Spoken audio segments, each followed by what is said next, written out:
کوہ ہندوکش ہمالیہ اور قراقرم کو آپس میں ملاتا اور برف کے گلیشیئر میں ڈوبا برف پانی چیتوں کا گھر ضلع کوہستان۔ کوہستان خیبر پختونخوا کا آخری ضلع ہے۔ کوہستان پارسی زبان کا لفظ ہے جس کا مطلب ہے پہاڑوں کی سرزمین۔ کوہستان مشکل حالات زندگی، ناکافی ترقی کی وجہ سے پہچانا جاتا ہے، مگر اس کے باوجود ضلع کوہستان عجب جغرافیت اور حکمت عملانہ مقصدیت کا حامل ہے۔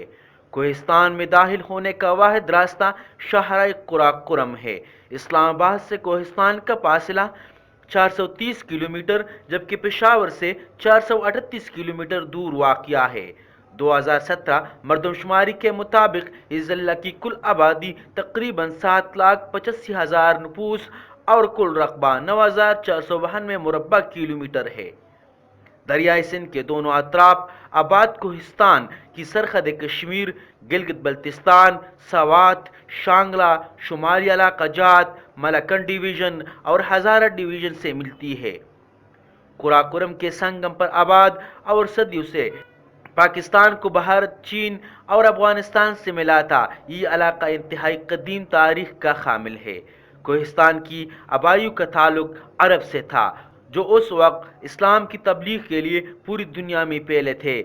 1399 صدی عیسوی میں ترکوں نے اس علاقے پر حکمرانی کی اور ان کا اقتدار 1703 تک جاری رہا۔ اس کے بعد یہ علاقہ سواتیوں کے زیر تسلط رہا اور سواتیوں نے تاکوٹ میں شمشیر خان ترک کے قائم کردہ قلعے پر قبضہ کر لیا۔ ہزارہ ڈویژن کے وجود سے 1976 میں کوہستان بحیثیت ضلع وجود میں آیا۔ کوہستان 4 تحصیلوں تاسو، کھندیا، پالس اور پٹن پر مشتمل ہے۔ 2014 کو کوہستان کو 2 ضلعوں اپر کوہستان اور لوئر کوہستان میں تقسیم کیا گیا۔ اپر کوہستان میں تاسو اور کھندیا جبکہ لوئر کوہستان میں پالس اور پٹن شامل ہے۔ دریائے سندھ بھی کوہستان کو 2 حصوں میں تقسیم کرتا ہے، مشرقی حصے کو ہزارہ کوہستان یا اباسین کوہستان جبکہ مغربی حصے کو سوات کوہستان کہا جاتا ہے۔ خیبر پختونخوا کی صوبائی اسمبلی میں نمائندگی کے لیے ضلع 3 حلقوں میں تقسیم کیا گیا ہے جبکہ قومی اسمبلی کی صرف 1 حلقہ ہے۔ بلدیاتی انتخابات 2002 میں ضلع کوہستان کو 37 یونین کونسل میں تقسیم کیا گیا ہے۔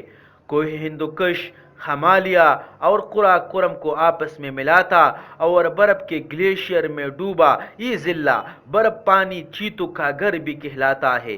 شاندار پہاڑوں، سرسبز چراگاہوں، دریاؤں، جھیلوں، آبشاروں، جنگلات اور منفرد نباتات اور حیوانات کا مسکن کوہستان سیاحوں کو دعوت نظارہ دیتا ہے۔ ضلع کوہستان انتہائی خوشگوار موسم کا حامل ہے۔ زیادہ تر علاقہ پہاڑی ہے، اس لیے بالائی حصہ سردیوں میں انتہائی سرد ہوتا ہے اور زیادہ برف باری سے آمد و رفت بند ہو جاتا ہے جبکہ میدانی علاقے تھوڑی گرمی بھی پڑتی ہے۔ شدید بارشوں اور گلیشیئر کی وجہ سے ہوا پورا سال نم رہتی ہے۔ کوہستان میں مسلمانوں کی اکثریت ہے۔ اس خطے میں مذہبی تعلیم پر بہت زور دیا جاتا ہے اور زیادہ تر وقت دین کی دعوت و تبلیغ میں گزارتے ہیں، اس لیے مختلف علماء اور مذہبی اسکالر اس خطے نے پیدا کیے ہیں۔ کوہستان کی مقامی زبان کوہستانی ہے جبکہ کچھ علاقوں میں اباسین، شینا، اردو اور پشتو زبانیں بھی بولی جاتی ہیں۔ لوگ پہاڑوں اور خوبصورت وادیوں میں رہتے ہیں، انتہائی سادہ زندگی گزارتے ہیں اور مہمانوں کا پرتپاک استقبال کرتے ہیں۔ کوہستان میں آج بھی صدیوں پرانا جرگہ سسٹم رائج ہے اور علاقے کے تمام فیصلے معززین جرگہ میں کرتے ہیں۔ کوہستان کا روایتی رقص پورے پاکستان میں مشہور ہے جو کہ عموماً شادی بیاہ اور دیگر خوشی کے تقریبات میں کیا جاتا ہے۔ کوہستان میں بے شمار آبشاریں ہیں جس کی بلندی 200 میٹر سے بھی زیادہ ہے۔ کوہستان میں واقع ماہین جھیل دنیا بھر میں مشہور ہے جس کو پھولوں کا گھر بھی کہا جاتا ہے جبکہ وادی کمراٹ جنت سے کم نہیں۔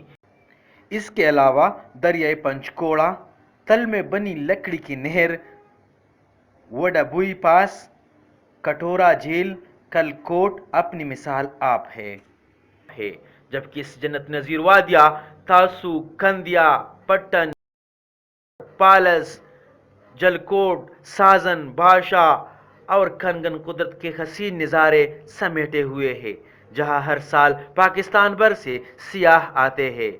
کوہستان میں مکمل طور پر لکڑی سے بنی مسجد کو دیکھ کر ان لوگوں کی کاریگری پر رشک آتا ہے۔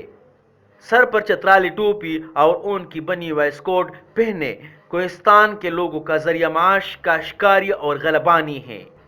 یہاں گندم، مکئی، آلو، لوبیا اور چاول کی فصلیں اگائی جاتی ہیں۔ اس کے علاوہ باغبانی، جنگلات، شکار اور بھیڑ بکریاں پال کر وقت گزارتے ہیں۔ کچھ لوگوں کا کاروبار شہد کی مکھیاں پال کر شہد حاصل کرنا اور اسے مارکیٹ میں بیچنا بھی ہے۔ بیشتر لوگ جنگلاتی لکڑی، جڑی بوٹیاں، اخروٹ کی چھال یعنی دنداسا، اون، چمڑا، گائے، بیل، بکریاں بیچ کر گھر کا چولہا جلاتے ہیں۔ یہاں کے لوگ سرد موسم میں گرم علاقوں کی طرف ہجرت کرتے ہیں، اس لیے علاقہ ثقافتی ہجرت کے لیے مشہور ہے۔ کوہستان میں شرح تعلیم صرف 20% ہے، جو پاکستان میں کم ترین شرح تعلیم ہے۔ جغرافیائی دوری، معاشی اور معاشرتی کمزوریاں یہاں کے اہم مسائل ہیں۔ غربت عروج پر ہے۔ کوہستان پاکستان کا دوسرا غریب ترین اور خیبر پختونخوا کا پسماندہ ترین ضلع ہے۔ غربت کا یہ جھلک کوہستانی عورتوں کے چہروں پر صاف دکھائی دیتا ہے۔ صحت کے بنیادی سہولیات نہ ہونے کی وجہ سے شرح اموات میں بہت زیادہ ہے۔ 10% بچے اپنی 5ویں سالگرہ پہنچنے سے پہلے ہی انتقال کر جاتے ہیں۔ حکومت تاسو ڈیم، بھاشا ڈیم بنا رہی ہے، جو علاقے کی خوشحالی کے باعث ہوں گے۔ کوہستان کی ترقی کے لیے ہمیں اس خطے کی اہمیت کو تسلیم کرنے کی ضرورت ہے۔